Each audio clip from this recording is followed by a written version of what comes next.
On a tous une prophétie qui pèse sur nous. Merci beaucoup, précieuse. On a tous une prophétie qui pèse sur nous.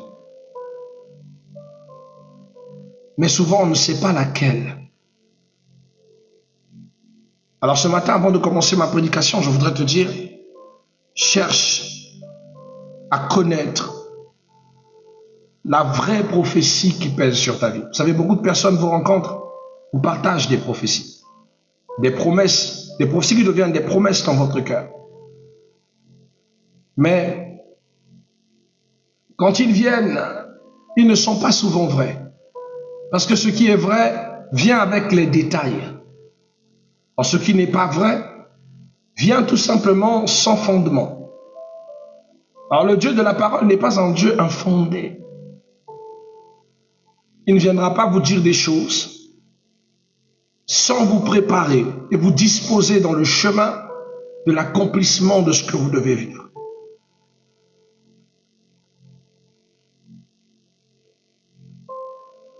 Dites à Dieu, Seigneur, quelle est la prophétie que tu as mise sur mon chemin. Dans la foi chrétienne, je suis tombé plusieurs fois sur des frères et des sœurs qui patientent et qui attendent des promesses qui ne sont pas les leurs. Qui attendent des prophéties qui ne sont pas vraies. Laissez-moi dire ça. J'ai été consterné une fois, excusez-moi. J'ai rencontré des bien-aimés dans le Seigneur. Une bien-aimée dans le Seigneur qui m'a dit, papa, Dieu m'a oublié. Il m'avait promis que j'allais me marier avant mes 23 ans. Et j'en ai aujourd'hui 30 ans. Il m'avait promis que j'allais travailler avant mes 25 ans. Aujourd'hui, j'ai 30 ans. Dieu m'a dit de bonnes choses que je n'ai pas vues accomplir. Je ne dis pas moi de quand Dieu l'a dit. Par qui Dieu l'a dit. Comment Dieu l'a-t-il dit? Il m'a dit non, c'était un serviteur de Dieu qui m'a prophétisé. Il m'a dit voici, il va t'arriver ça, ça, ça, ça, ça. Je lui ai dit alors, quelles sont les clés prophétiques qu'il t'a données? C'est-à-dire les conditions, le positionnement qu'il t'a demandé de prendre en attendant la promesse ou l'accomplissement de la prophétie. Bien aimé, la prophétie ne vient jamais sans pourtant s'accompagner de l'ainsi dit l'Éternel, c'est-à-dire ce que l'Éternel dit et ce qu'il te demandera de faire. Dieu va d'abord t'avertir dans la prophétie. Après, il va t'annoncer. Et après, il va t'instruire. Ce sont les 3 étapes de la prophétie. Avertir, annoncer. Et après, il va te prescrire. Mais quelqu'un qui vient te dire que non, tu vas bientôt rentrer dans une saison fructueuse. Mais il ne te dit pas la position que tu dois prendre avant d'entrer dans cette saison fructueuse sans plaisantin.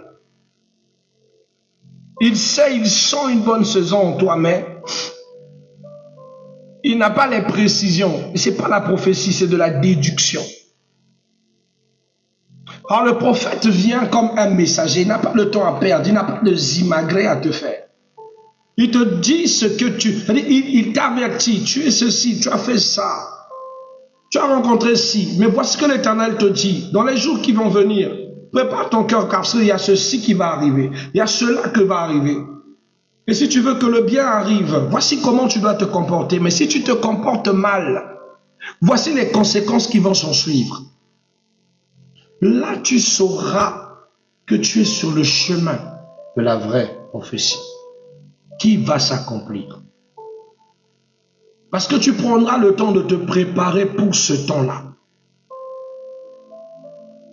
Mais que quelqu'un vienne te dire, ou parce que tu es tombé sur un live, la personne te dit, je suis en train de voir une soeur ici, c'est un tel que Dieu te bénisse. Tu es en train de passer par des moments financiers très difficiles, mais ça c'est général. Je suis en train de voir un miracle monnaie, un miracle financier qui va s'accomplir très bientôt dans ta vie.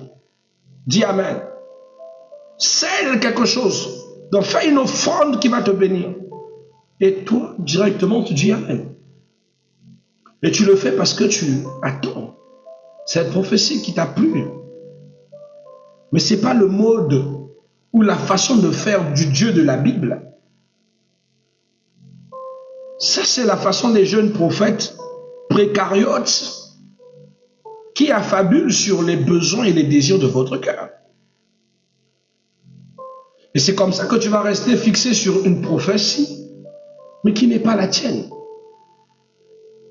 Alors je dis à cette sœur, viens, on va rentrer en consultation. Dieu ne m'a pas fait prophète de ministère, mais il m'a accordé la grâce du prophète. Alors viens, on va prier. J'ai pris sa main, j'ai commencé à prier. J'ai dit, Seigneur, ta fille, ça fait 30 ans. Il dit qu'il y a des prophéties qui ont dépassé la date de péremption. Qu'est-ce qui n'a pas marché? Pourquoi tu laisses ton enfant dans une telle indifférence? Aide-nous à comprendre qu'est-ce qui ne va pas. Ou tu es fidèle ou tu deviens menteur.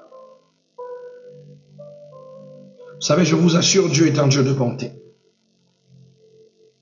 Sur le champ, l'Éternel me montre les représailles des faux prophètes. Et l'Éternel me ramène à une vieille prophétie qu'elle avait reçue d'une femme. La femme en question était kizinganiste. Et cette femme l'a rencontrée, elle était sur le chemin de l'école. Elle lui a dit, toi, tes amis vont te distraire, tu vas tomber dans une erreur. Si tu rates le chemin de l'école, tu es foutu. Si tu arrêtes avec les études, tu es foutu. Parce que ta vie dépendra de quand tu vas avoir la licence. Je suis en train de voir la licence 2. Et la dame lui a dit ça comme ça. Et je lui ai rappelé cette prophétie. La sœur a dit, oui papa. J'étais encore au lycée à l'époque.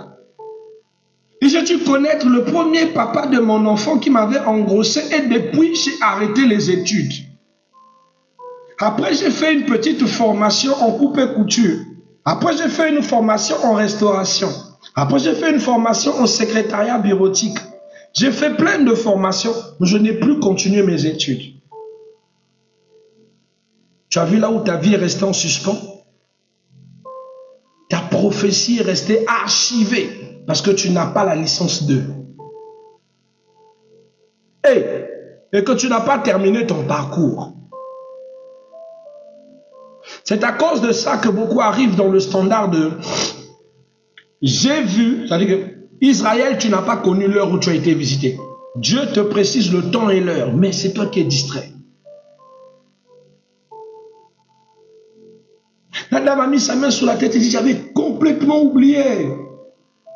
Parce qu'après, j'ai reçu des prophéties qui m'ont fait oublier cette promesse. Ah, que le Seigneur me pardonne. Il dit, tu as compris que ce n'est pas Dieu qui est en retard, mais c'est toi qui as oublié le chemin de ta destinée. Bien-aimé, moi, je suis le genre à marcher toujours avec un bloc-notes. Quand Dieu me parle, je note. Je note même la date de quand Dieu m'a parlé. Je note.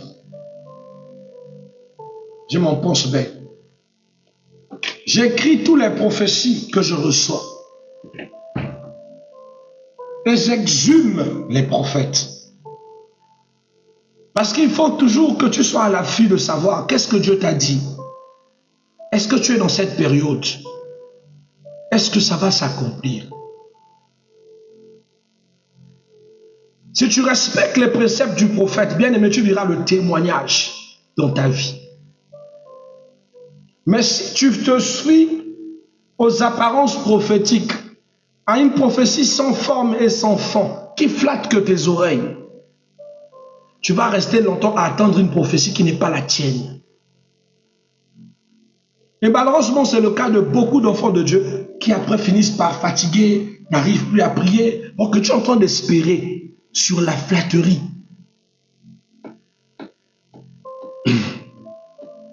Et d'autres qui n'ont pas la prophétie, mais qui vont s'arrêter sur les promesses que Dieu a faites aux personnages bibliques. Bien-aimé, j'ai envie de te dire ceci. La promesse de Anne ne sera jamais la tienne. La promesse ou la prophétie d'Esther ne sera jamais la tienne. Parce que tu pries le Dieu du personnellement. Dieu crée une alliance personnelle avec un homme et le dresse sur le chemin de sa destinée de façon personnelle. On n'a pas le même chemin. Des fois, tu ne connaîtras même pas les souffrances de Anne. Tu n'es pas stérile. Comment tu veux écouper les promesses de Anne? Des fois, toi, tu ne connaîtras pas les souffrances d'Esther. Tu n'es pas étrangère. Il te donne un mari de la même nationalité que toi. Des fois même, qui n'est pas de haute responsabilité comme celle d'Esther. Ne te correspond pas à des promesses qui ne te concernent pas. Les histoires de la Bible sont pour t'édifier. Et non pour penser que la promesse d'Esther est la tienne. Que Dieu agisse comme il agit avec Joseph. Que la promesse de Joseph est la tienne. C'était le rêve de Joseph, ce n'était pas la tienne.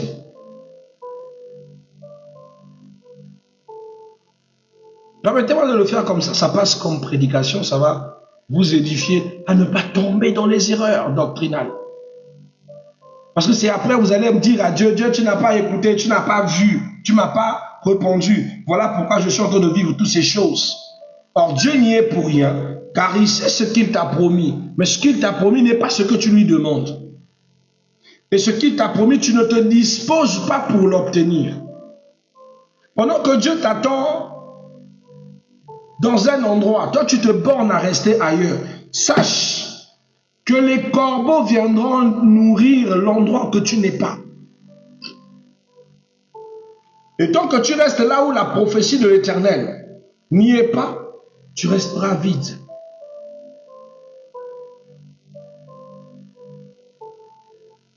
Israël marchait en écoutant l'Éternel. Quand l'Éternel disait de s'arrêter, il s'arrêtait. Quand l'Éternel disait d'avancer, il s'avançait. Voilà un peuple qui marche sous la vision de son Dieu. Mais vous devez reconnaître comment Dieu marche. J'ai dit 3 étapes. Dieu va d'abord venir avec un avertissement. Voilà comment est-ce que la prophétie de la Bible se manifeste. Un avertissement. Dieu va t'annoncer. C'est là où il y a l'ainsi dit l'Éternel. Après, il va t'instruire. C'est-à-dire comment est-ce que tu dois te disposer pour vivre cette prophétie. Les conditions que tu dois te mettre pour éviter le malheur et pour bénéficier du bonheur. Même le prophète féticheur ne viendra jamais te donner ton avenir et ne pas te donner les clés et les conditions de comment tu vas te tenir pour entrer dans l'avenir. C'est-à-dire, je ne sais pas comment le chrétien peut être naïf comme ça.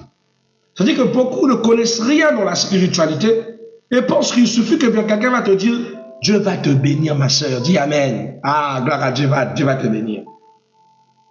Ça, c'est une déclaration, dis Amen. Mais si c'est une prophétie, pose la question à ce prophète. S'il te plaît, prophète, dis-moi comment Dieu va me bénir. Quelles sont les dispositions que je dois prendre pour attendre ma promesse? Je vais m'expliquer.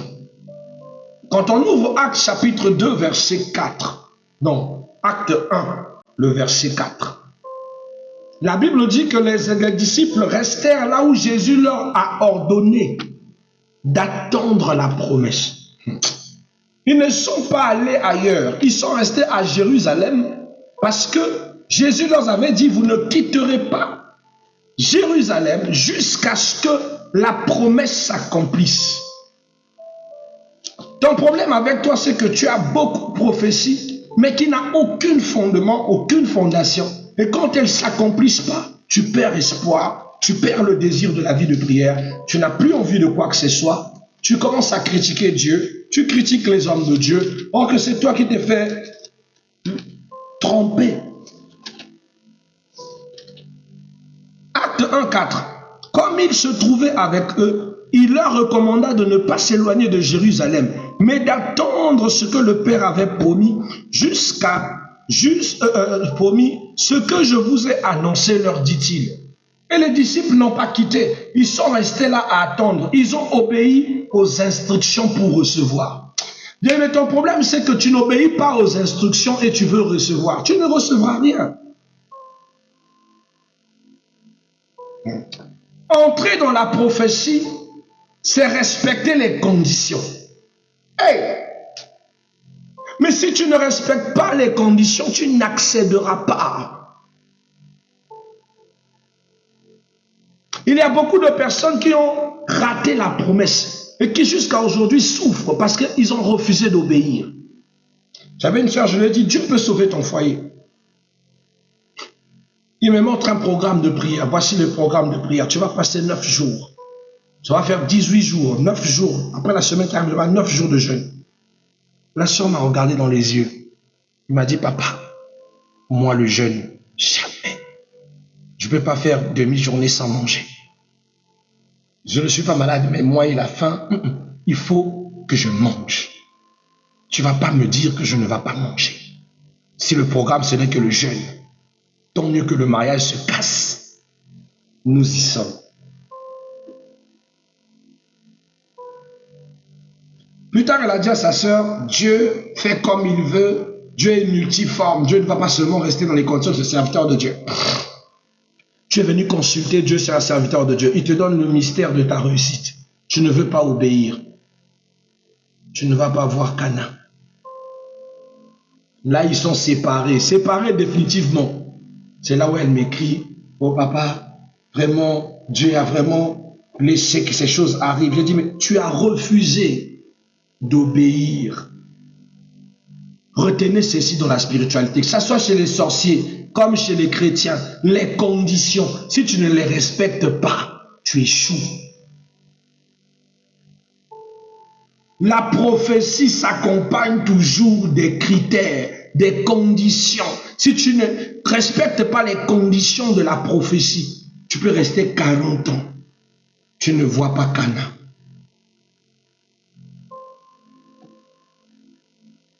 D'accord? Je veux que ce petit message vous ouvre l'esprit pour que vous n'amassez pas des prophéties qui ne sont pas vôtres. Posez la question au prophète, qu'est-ce que je dois faire? S'il n'a pas de pertinence, comprenez que c'est un affabulateur. Dites-le, papa, déclare seulement les paroles. Déclare, mais ne prophétise pas. C'est quand tu me dis, tu vas voir, quelque chose tu vas voir, quelque chose va arriver comme ça, mystiquement comme ça, pour battre, tu reçois une somme d'argent dans ton téléphone. L'ouvre Noyandi. Ce n'est pas la manière de faire de Dieu. Tu t'assois, tu te réveilles comme ça, tu vis un truc abracadabrant. Quelqu'un qui t'avait oublié vient te partager. C'est possible. Déclare, papa. On le fait. Je peux déclarer, je dis à la sœur Léa, la sœur Yolande, je dis, quelqu'un va te partager au nom de Jésus. Si ce n'est à ma parole. Ça, c'est moi qui ai déclaré. Ce n'est pas une prophétie. J'ai activé. Ça va arriver. Car l'Éternel est derrière la parole de ses serviteurs, les vrais, pour l'accomplir. Ça, c'est pas prophétie. Mais quand il te prophétie, suspendu dans le temps, là, c'est différent. Là, il faut que la prophétie ait ce qu'on appelle un avertissement. Où Dieu t'interpelle, ma soeur, attention, tu es sur le point de rater quelque chose d'important. Ta conduite et ta malveillance est en train de t'éloigner du chemin de Dieu pendant que tu es déjà à côté de ta promesse. Positionne-toi. Voici ce que le Seigneur montre. Parce qu'après l'annonce, après l'avertissement, commence l'annonce. Voilà ce que l'Éternel a prévu. Voici ce que dit l'Éternel. Ainsi dit l'Éternel. Voilà. Après l'annonce, viendra les instructions, les conditions de la prophétie.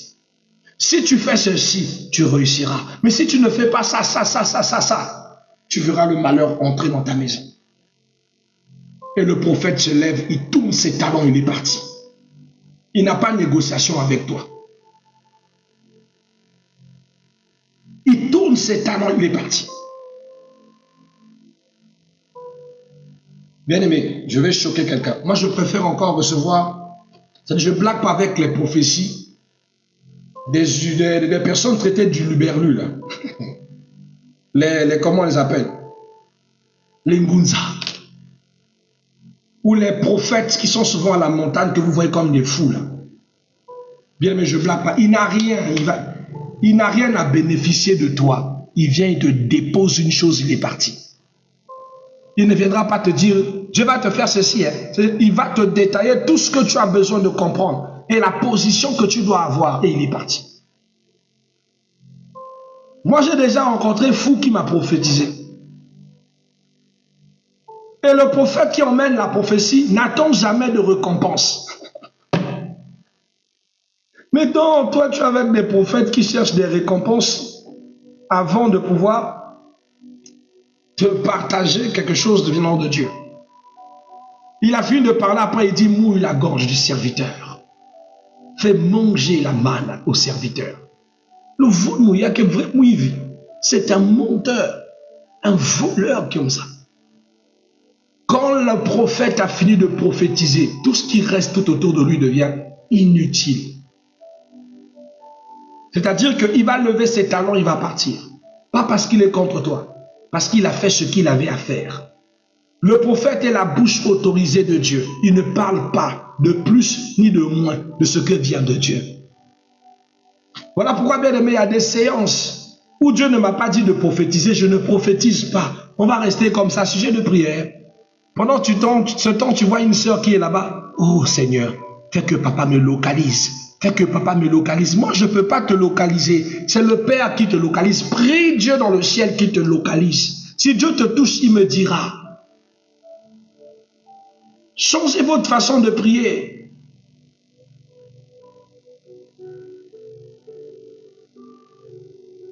Seigneur, que la séance de ce soir soit une séance prophétique.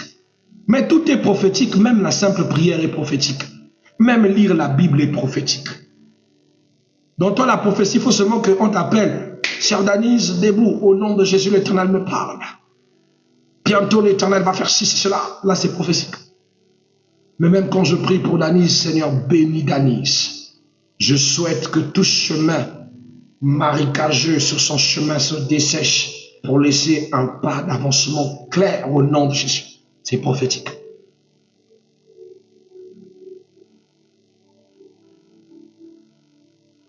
Le prophète, quand Dieu ne lui parle pas, il se tait.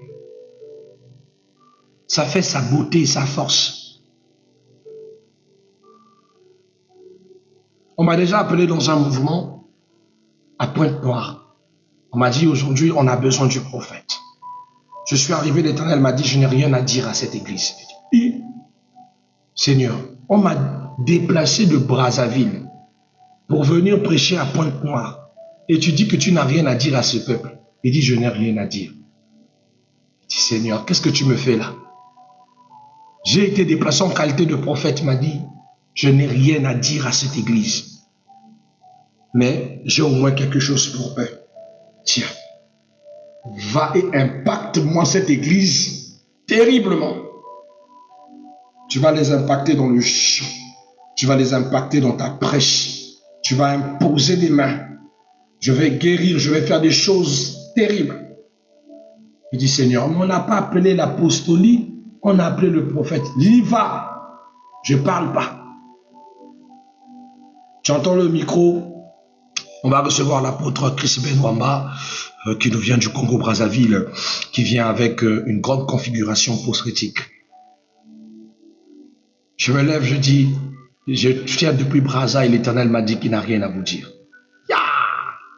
Le pasteur déstabilisé, l'infidèle triste, il dit non, l'Éternel vous a emmené des choses. Ouvrez vos Bibles, on est parti. Bien-aimé, il ne passait même pas une minute où l'Éternel touchait des gens. Des malades ont guéri, des aveugles ont vu, des vies ont changé, des situations ont été débloquées. Il n'y avait pas de reçoit où non, Dieu a dit, Dieu a dit. Papa, quand vous avez prié, j'ai reçu une bonne nouvelle. Les choses ont changé. Père, oh là là, cette journée-là, des choses, regarde, des témoignages ont jailli ce jour-là. L'homme de Dieu m'a dit, Dieu a des maîtres manières d'utiliser les hommes. Le problème, c'est que pour nous, la prophétie, ce n'est que mbikoulé. Nous, on confond le mbikoulage et la prophétie. Voilà pourquoi aujourd'hui, le réveil devient une église des papas mbikoudi et des mamas mbikoudi et des nankons mbikoudi. La prophétie n'est pas le mbikoulage. Qui va me dire c'est quoi le mbikoulage? Le mbikoulage, c'est quoi? C'est quelqu'un qui devine ce que Dieu a fait sur toi, ou ce que tu as fait hier, ou sur les combats de ta famille. Il n'est pas dans les certitudes, il est dans les approximatifs. Ça, c'est mbikoulé. Or, le prophète, il est fixe. Il ne cherche pas couleur de ton caleçon. Il vient avec ce que Dieu lui a dit. Te positionner selon le temps, l'heure et la saison. Te donner les instructions. Tourner ses talents et partir.